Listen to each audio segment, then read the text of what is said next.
अस्सलाम वालेकुम। Lecture number 2 हम लोग पेपर की तैयारी कर रहे हैं, जिसमें से हम लोगों ने फर्स्ट लेक्चर के अंदर पहले 10 पेजेस में से 30 एमसीक्यूज कर लिए थे। जो मैक्सिमम पहले 10 पेजेस में से आप लोगों के सिलेबस में से एमसीक्यूज बनते थे वो हम लोगों ने कवर कर लिए। आज हम लोग नेक्स्ट 10 पेजेस में से जितने भी एमसीक्यूज बनते हैं उनको कवर कर लेते हैं। ठीक है, मैं 1 बाय 1 सारे एमसीक्यूज आप लोगों को क्लियर करवाऊंगी, समझाऊंगी, तो आप लोगों ने राइट डाउन करते जाना साथ साथ, ताकि आप लोग बार बार उन एमसीक्यूज की रिवीजन वगैरह करते रहें। ठीक है, तो आज हम लोग पहला एमसीक्यूज करते हैं।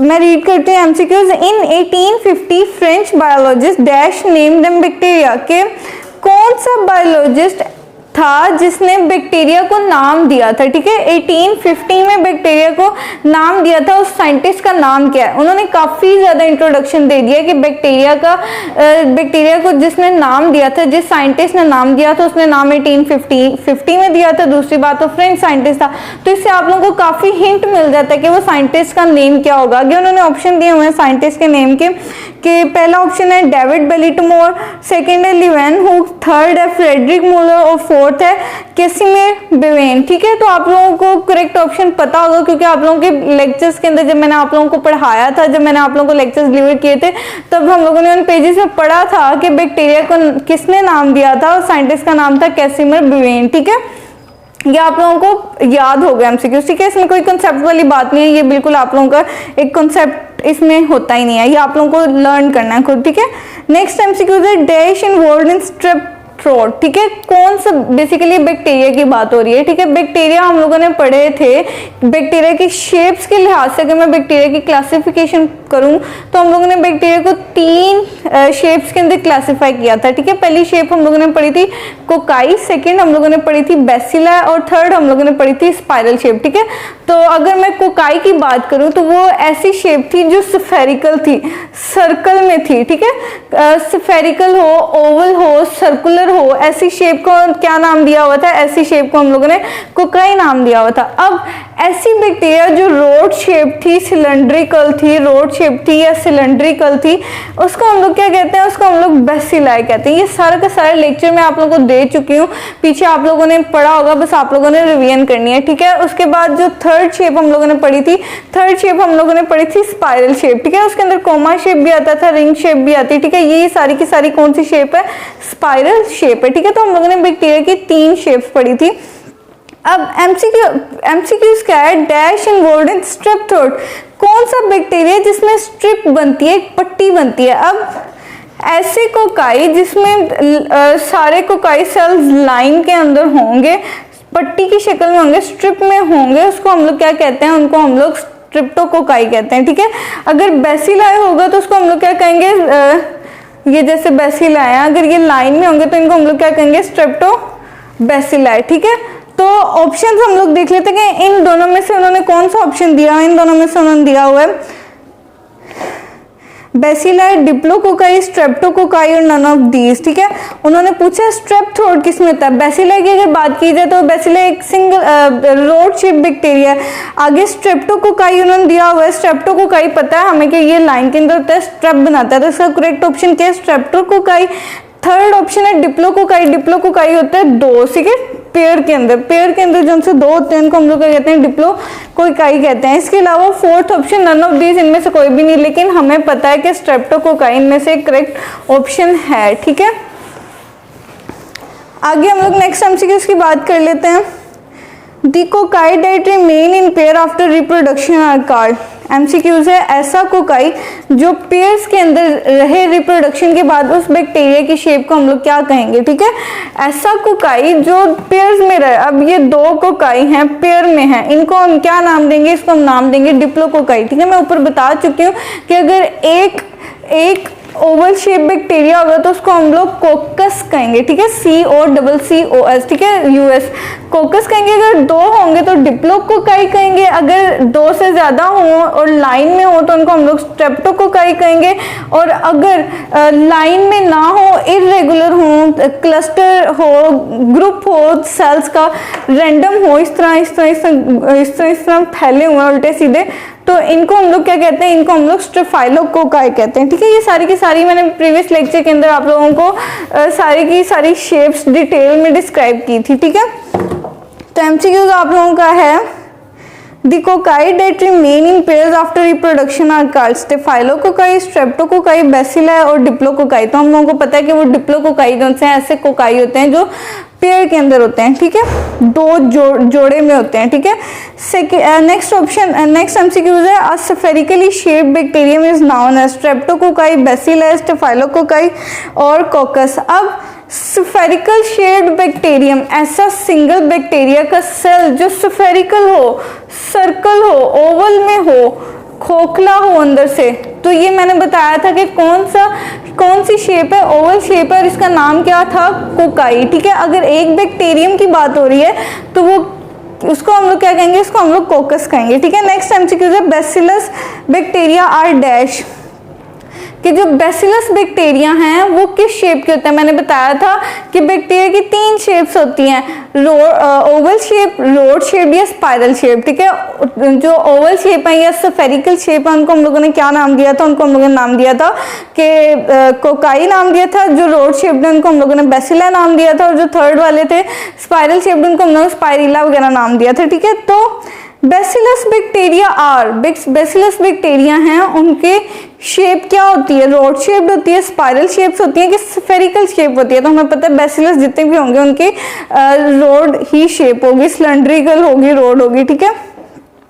नेक्स्ट एमसीक्यूज है, bacteria having no flagella are unable to dash, कि ऐसे बैक्टीरिया जिनका फ्लैजेला ना हो वो क्या नहीं कर पाते। पहले तो हम लोग फ्लैजेला की बात कर लेते हैं। ऐसे बैक्टीरिया जिनके पीछे एक थ्रेड लाइक स्ट्रक्चर हो, एक धागे की तरह के एक प्रोजेक्शन हो, उसको हम लोग फ्लैजेला कहते हैं। फ्लैजेला बेसिकली बैक्टीरिया के सेल्स के अंदर क्यों होता है, बैक्टीरिया के सेल्स के अंदर फ्लैजेला इसलिए होता है ताकि वो बैक्टीरिया को मूवमेंट दे सके। बैक्टीरिया ने अगर इधर उधर पूरे मीडियम के अंदर मूव करना है तो वो फ्लैजेला ऊपर नीचे होता है तो उसकी मदद से ये मूव होता है। तो बेसिकली फ्लैजेला का मेन फंक्शन क्या है, मूवमेंट देना है, ठीक है। फ्लैजेला जो उनसे एक प्रोटीन से बना हुआ है, उस प्रोटीन का नाम क्या है, फ्लैजिलीन, ठीक है। ये बाद में वो बाद की बात है जब मैंने बैक्टीरिया को टॉपिक माइक्रोबायोलॉजी के अंदर डिटेल से पढ़ाया था तो उसमें हम लोगों ने सारे बैक्टीरिया के स्ट्रक्चर के बारे में डिस्कस किया था, उसकी मेम्ब्रेन्स के बारे में डिस्कस किया था, कैप्सूल के बारे में, फ्लैजेला, उसके इंटरनल ऑर्गेनेल्स जितनी भी हैं वो सारी की सारी हम लोगों ने डिटेल में डिस्कस किया था। तो आप लोगों को ये चीज़ें याद होंगी, ठीक है। तो bacteria having no flagella are unable to dash, ऐसे बैक्टीरिया जिनका फ्लैजेला नहीं होगा वो क्या नहीं कर पाते, वो मूव नहीं कर पाते, ठीक है। मूवमेंट नहीं कर पाते, हरकत नहीं कर पाते, ठीक है। ऑप्शंस है move, reproduce, stick to tissue surfaces, growth in nutrient agar. तो हमें पता है जिन बैक्टीरिया का फ्लैजेला नहीं होगा वो मूव नहीं कर पाते, अनएबल टू मूव हो जाते हैं, वो मूवमेंट या हरकत नहीं दे पाते, ठीक है। समझ आ गई ना इस एमसीक्यूज की। नेक्स्ट एमसीक्यूज हम लोग करते हैं, which of the following is true about cell wall of gram positive. हम लोगों ने पढ़ा था कि बैक्टीरिया की जो सेल वॉल होती है वो 2 तरह की होती है, या तो वो ग्राम पॉजिटिव सेल वॉल होती है, ग्राम नेगेटिव सेल वॉल होती है। उस सेल वॉल के बेस पे हम लोगों ने 2 बैक्टीरिया पढ़े थे, ठीक है, ग्राम पॉजिटिव बैक्टीरिया, ग्राम नेगेटिव बैक्टीरिया। तो एमसीक्यू ये है कि कौन ग्राम पॉजिटिव के सेल वॉल के बारे में कौन सी स्टेटमेंट ट्रू है, कौन सी स्टेटमेंट सच कह रही है, बाकी जो सी है वो फॉल्स है, गलत है, ठीक है। हम लोग अगर ऑप्शंस देखें, it contains a single layer, gram positive bacteria की जो सेल वॉल है हमें पता है वो सिंगल लेयर की नहीं होती है, वो डबल लेयर मेम्ब्रेन होती है, तो ये गलत हो गया। सेकंड ऑप्शन है सेल वॉल इज थिन, कि ग्राम पॉजिटिव बैक्टीरिया होता है उसकी जो सेल वॉल होती है वो थिन होती है, लेकिन वो थिन नहीं होती है, उसके अंदर बहुत पॉलीसेक्राइड्स वगैरह की क्वांटिटी बहुत ज्यादा होती है, इस वजह से उनकी सेल वॉल जो होती है वो थिक होती है। थर्ड ऑप्शन है इट कंटेन्स टाइकोइक एसिड, तो हमें पता है कि ग्राम पॉजिटिव बैक्टीरियम की जो सेल वॉल होती है उसके अंदर टाइकोइक एसिड होता है, तो ये करेक्ट ऑप्शन है। लेकिन अगर यहाँ पे ग्राम नेगेटिव लिखा होता तो हमें पता है ग्राम नेगेटिव बैक्टीरिया जो उनसे होते हैं उनकी सेल वॉल के अंदर टाइकोइक एसिड नहीं होता। दोनों बैक्टीरिया के सेल ग्राम नेगेटिव और ग्राम पॉजिटिव बैक्टीरिया, दोनों बैक्टीरिया में मेजर डिफरेंस जो सा होता है वो टाइकोइक एसिड का होता है, कि ग्राम पॉजिटिव के अंदर टाइकोइक एसिड होता है लेकिन ग्राम नेगेटिव बैक्टीरिया के अंदर टाइकोइक एसिड नहीं होता है, ठीक है। नेक्स्ट एमसीक्यू है, this cell wall of many gram positive bacteria can be easily destroyed by enzyme known as. अब ग्राम पॉजिटिव बैक्टीरिया की जो सेल वॉल है उसको आसानी से डिस्ट्रॉय किया जा सकता है, कौन से एंजाइम्स की मदद से, lipase enzyme, lysozyme, pectinase, peroxide ions, ठीक है। तो हमें पता है कि जो लाइपेज और लिपिड्स को डिस्ट्रॉय करने के लिए मदद देता है। क्वेश्चन ये है कि ग्राम पॉजिटिव बैक्टीरिया की सेल वॉल डिस्ट्रॉय करने के लिए कौन से एंजाइम इस्तेमाल होते हैं, तो वो हमें पता है कि वो एंजाइम जो होते हैं वो लाइसोजाइम होते हैं, ठीक है। ये भी आप लोगों ने याद करना है। नेक्स्ट एमसीक्यूज है दी सेल वॉल ऑफ, ठीक है। आगे फिर 3 स्टेटमेंट्स हैं जिसमें से हम लोगों ने करेक्ट करना है, ठीक है। This cell wall of gram positive bacteria thicker than the gram negative bacteria. मैं ऊपर भी डिस्कस कर चुकी हूँ कि ग्राम पॉजिटिव बैक्टीरिया की जो सेल वॉल होती है वो थिकर होती है। ये करेक्ट ऑप्शन जो है वो फर्स्ट वाला ऑप्शन ही करेक्ट है, क्योंकि हमें पता है कि जो ग्राम पॉजिटिव बैक्टीरिया उसकी सेल वॉल जो होती है थिक होती है as compare to gram negative bacteria, ठीक है। ये ऊपर वाले एमसीक्यूज में मैं एक्सप्लेन कर चुकी हूँ, ठीक है। नेक्स्ट ऑप्शन, अगर आप लोगों को फर्स्ट ऑप्शन ही बिल्कुल परफेक्ट लग गया तो आप लोग नेक्स्ट ऑप्शन को ना ही डिस्क्राइब करें तो अच्छा है, ठीक है। नेक्स्ट एमसीक्यूज है the cocci which form a bunch and irregular pattern. और अब ऐसे कोकाई, वही शेप्स के बारे में दोबारा एक और एमसीक्यूज आ गया। वो क्या है कि जो स्फेरिकल शेड बैक्टीरिया उनको हम लोग क्या कहते हैं, कोकाई। अब वो कोकाई जो सा है वो अगर बंच में हो, इरेगुलर पैटर्न में हो, बहुत ज्यादा कोकाई हो, उल्टे सीधे ये कोकाई है, शेप नहीं है, किसी भी शेप में लंबे वगैरह हो रहे हैं, तो इनको क्या कहते हैं, इनको हम लोग स्टेफाइलोकोकाई कहते हैं। मैं आप लोगों को पहले ही बता चुकी हूँ कि कोकाई हम लोगों ने 4 टाइप्स के पढ़े हैं। सिंगल होगा तो कोकस, डबल होंगे, पेयर में होंगे तो डिप्लोकोकाई, अगर चेन में होंगे, एक स्ट्रिप्ट में होंगे, एक स्ट्रिप में होंगे, एक पट्टी में होंगे तो उनको हम लोग स्ट्रेप्टोकोकाई कहेंगे। और अगर क्लस्टर में होंगे, बंच में होंगे, गुच्छे में होंगे, इरेगुलर शेप के होंगे तो उनको हम लोग क्या कहेंगे, स्टेफाइलोकोकाई कहेंगे। तो करेक्ट ऑप्शन आप लोगों को पता चल जाएगा, स्टेफाइलोकोकाई। नेक्स्ट एमसीक्यू है chemotaxis a phenomenon of.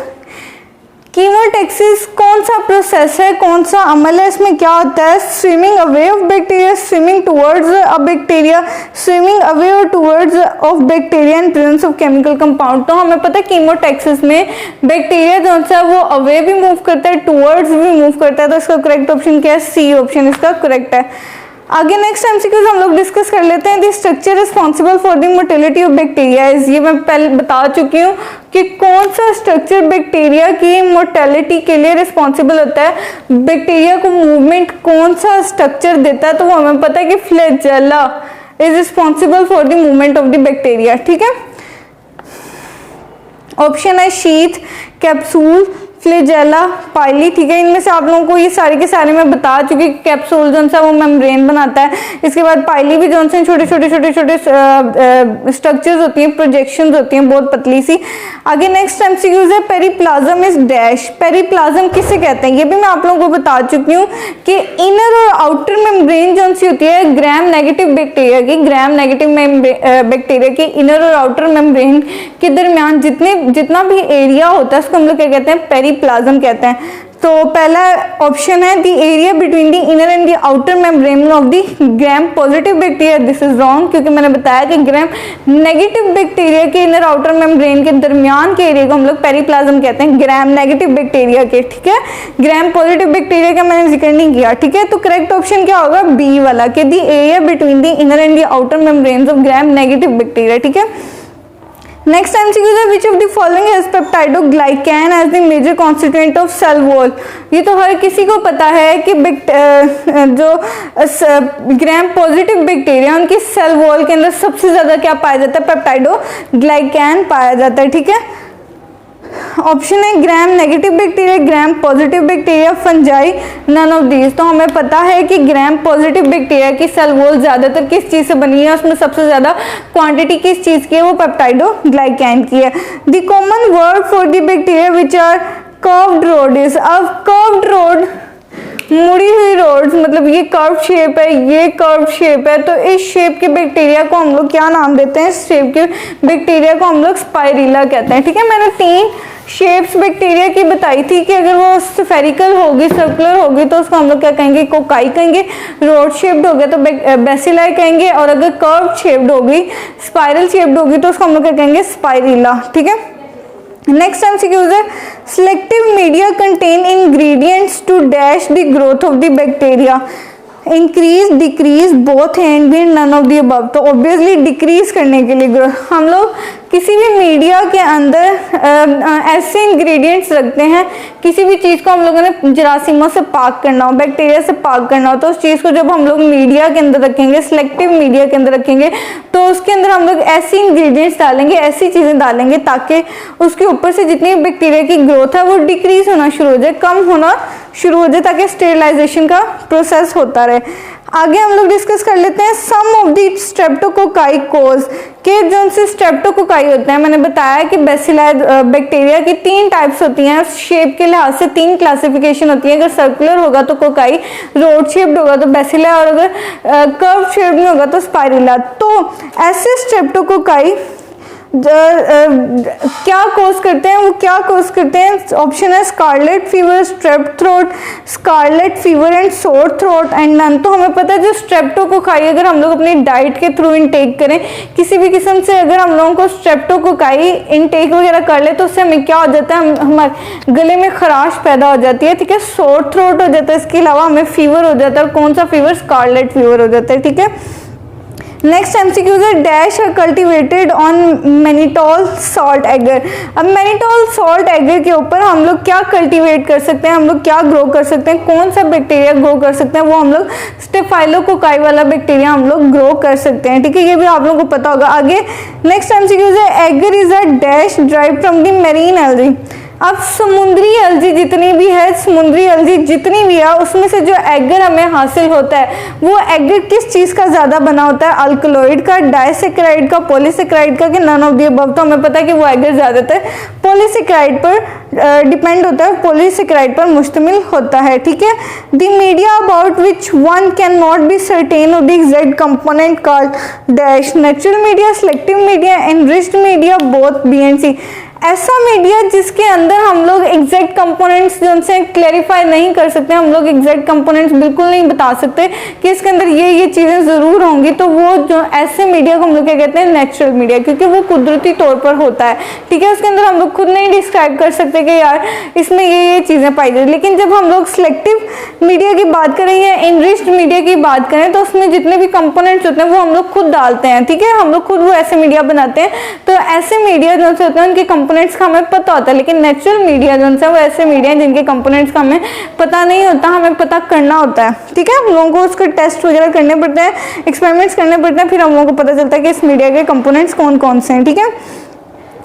The modern form of the lipid medium card. अब लिपिड से बना हुआ जितना भी मीडियम है उसको हम लोग क्या कहते हैं? ऑप्शन है ब्रीफ broth, nutrient broth, blood agar, both and भी। तो उसको हम लोग न्यूट्रिएंट ब्रोथ कहते हैं, ठीक है। At the time of the Pasteur Koch with media was used, कि लिविस पास्चर के टाइम में कौन सा मीडिया बहुत ज़्यादा इस्तेमाल किया जाता था? वो मीडिया बीफ ब्रोथ का बहुत ज़्यादा इस्तेमाल हुआ करता था। मैंने आप लोगों को लेक्चर के इंट्रोडक्शन में बताया था, जब हम लोगों ने मीडियाज़ की डिस्कशन स्टार्ट की थी, तो उसमें हम लोगों ने बताया था कि ब्रीथ बोथ जो है वो सबसे पहले स्टार्ट हुआ था। और किसके ज़माने में ब्रीथ बोथ की डिस्कशन होती थी? वो लिविस पास्चर के ज़माने में होती थी। Next MCQ, most commonly bacteria grow well in. ज़्यादातर बैक्टीरिया सबसे अच्छा कहाँ, कौन से मीडियम के अंदर ग्रो करते हैं? वो न्यूट्रिएंट ब्रोथ और न्यूट्रिएंट एगर के अंदर सबसे अच्छा ग्रोथ करते हैं। नेक्स्ट एमसीक्यू है dash are a source of nitrogen for amino acid and nucleic acid formation.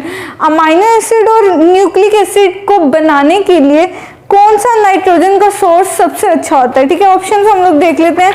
Options हैं potassium ions, chloride ions, ammonium ions and none of the above. तो हमें पता है कि अमोनियम आयंस से हम लोग अच्छे तरीके से अमाइनो एसिड्स को बना सकते हैं। ठीक है, नेक्स्ट एमसीक्यूज है dash is used in DNA and RNA synthesis.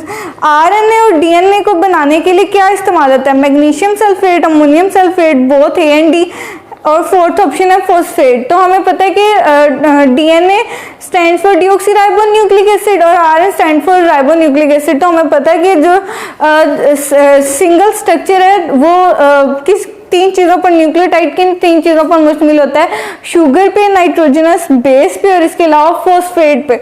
तो बेसिकली डीएनए और आरएनए किस चीज़ का बना होता है, फॉस्फेट उसके अंदर ऐड होता है, मतलब फॉस्फेट उसमें शामिल होता है।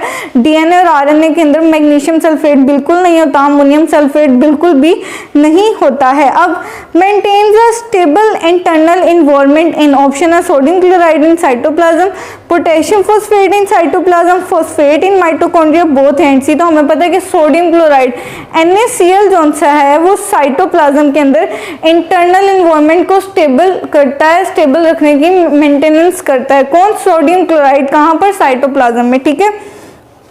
आगे to examine this streak plate loop is sterilised and then cool for. ये मैंने जब तीनों मेथड्स आप लोगों को बताए थे चीज़ों को स्टेरिलाइज करने के, तीनों मेथड्स की मैंने आप लोगों के टाइम के साथ एक्सप्लेनेशन दी थी कि किसको कितने टाइम के लिए हम लोगों ने कूल करना है, हीट करना है, कितने टाइम के लिए रेफ्रिजरेटर के अंदर स्टोर करना है, ये सारा का सारा मैंने एक्सप्लेन किया था। तो जब हम लोगों ने स्ट्रीक प्लेट वाला मेथड पढ़ा था तो उसमें हम लोगों ने पढ़ा था कि जब हम लोग लूप को अच्छी तरह स्टेरिलाइज कर लेते हैं तो उसको ठंडा करने के लिए हम लोग कितने सेकंड्स के लिए रखते हैं, 3 to 8 सेकंड्स के लिए, 3 to 5 सेकंड्स के लिए, 3 to 4 सेकंड्स के लिए, या फिर 5 to 8 सेकंड्स के लिए। तो करेक्ट ऑप्शन है 3 to 5 सेकंड्स के लिए, कि हम लोगों ने 3 से 5 सेकंड के लिए उसको ठंडा करने के लिए जो स्ट्रीक प्लेट को हम लोग उसके अंदर जो सी लूप होती है उसको जब हम स्टेरिलाइज करते हैं तो उस लूप को हम लोग कूल कितनी देर के लिए करते हैं, 3 to 5 सेकंड्स के लिए, 3 से 5 सेकंड्स के लिए, ठीक है। तो आप लोगों को आई होप एमसीक्यूज की समझ आ गई होंगी। आप लोगों ने ये रिवाइज जरूर करनी है, नोट डाउन करके आप लोगों ने पेपर से 1 मंथ पहले ही आप लोग सैम्पल पेपर्स बहुत ज़्यादा रीड करने हैं ताकि आप लोगों की प्रिपरेशन अच्छे तरीके से हो सके, ठीक है। नेक्स्ट लेक्चर में मिलते हैं, अल्लाह हाफिज़।